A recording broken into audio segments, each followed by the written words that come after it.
Here's how to scrape Upwork job list with no coding knowledge.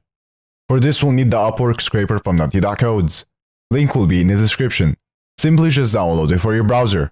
Next, press jobs in the list. As you can see, we extracted the jobs in this list. To extract more, simply scroll down.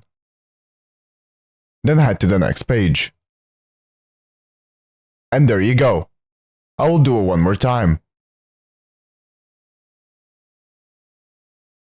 Alternatively, you can use the auto function, which will auto-navigate the pages for you and add the data to the list.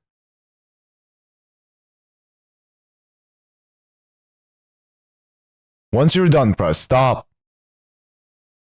Now, head to the settings. Then press on stored data. In here you can find all data you scraped. You can specify some data to delete or move to export. Now to customize this, press on customize. Then press on jobs in the list. In here you can customize the data however you want. So for example, you can uncheck some data. You can also change the order of the data. And also change the name.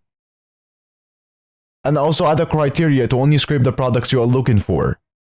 Once you're done, press save. You can also find more features in the add-on section. Now to export this, press add to export list. Then press export. You can export it in many different ways. I will export as HTML. After exporting, here's all the data we extracted.